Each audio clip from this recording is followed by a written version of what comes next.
Waliwo amawulire mangi agazigayitiŋŋana ssaako okweraliikiriza abantu olw'ekirwadde kya ssenyiga ekifuba ssaako n'omusujja ebiriwo ensangi zino. Abamu batuuse n'okulowooza nti oboolyawo ekirwadde ki COVID-19 kisitudde buto. Waliwo n'amawulire agafuluma nga galaga nti osanga waliwo n'abalwadde babiri abali emulago lwa kirwadde kyekimu. Kati Dr Henry Kyobe omu ku baludde nga balwanyisa endwadde ekika kino mu Minisitule y'ebyobulamu atubuulidde nti wanaba kubawo bubonero nti nnamba y'abalina ekirwadde kya COVID-19 eyongedde okulinnya. Mu wiiki tuba tufuna abalwadde abatasukka 10 abalina obulwadde bwa COVID. Naye nga ku bo balina n'ebirwadde ebirala. Oluusi ekirwadde ekirala kijja ne COVID oba COVID ajja n'ekirwadde ekirala nga babeera mu ddwaliro. Okufa tekubadde kw'amaanyi mu myezi egisusse. Naye nga kino tekitegeeza nti obulwadde tebuliiwo. Dr Kyobe wabula akkiriza nti waliwo ekirwadde kya ssenyiga mu kiseera kino ekyeriisa enkuuli.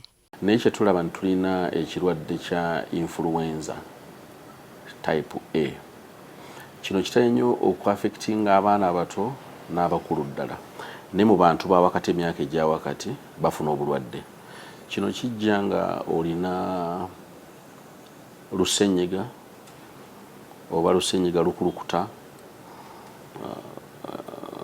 kiryamyukas oba n'omutwe oba n'omusujja. Ebiseera ebimu ofuna ekifuba naye nga ebiseera ebisinga terukkuba nnyo wansi nga weetaagisa okufuna okuweebwa ekitanda. Wabula Minisitule y'ebyobulamu ekalaatidde abantu okusigala nga bagoberera ebyabalagirwa ab'ebyobulamu mu kulwanyisa ekirwadde ki COVID-19 nga nabo bwe beetegereza oba ekirwadde kino ate kati kyeyongedde. Enkuba egenda ekendeera ate nga n'abaana bavudde mu ssomero tulowooza nti kino kigenda kuggwawo. Abalwadde bano balina okubeera nga okunaaba mu ngalo, okwambala masiki. Omwana bw'abanga alina ekirwadde kino ekya ssenyiga ate tomutwala mu baana abavudde mu ssomero. Bw'abanga alina temperature olina okugigoberera afune panado, sinakindi omutwale mu ddwaliro ajjanjabibwe.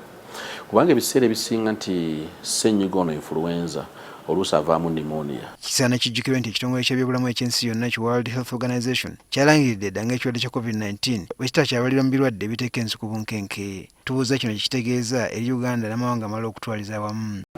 What that means is that level of risk has been scaled down.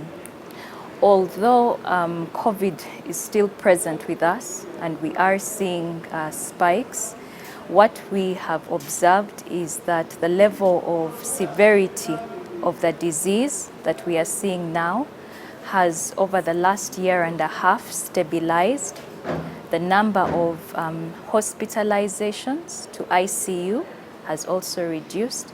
Dr Henry Kyobe atubuulidde nti olw'okulangirira kuno kati waliwo ebigenda okukyuka okutwagana n'ebyo ebiyisiddwa ekitongole ky'ebyobulamu eky'ensi yonna era nga bannayuganda bajja kuba bategeezebwa. N'obukwakkulizo obumu obuliwo mu kutambula gamba nga okubeera ng'osabibwa certificate ya vaccination obwo tugenda kuddamu tubutunuulire nga tuinterpretinga ekiwandiiko ekyavudde mu World Health Organization okugezaako naffe okubimplementinga wano ewaffe mu Uganda.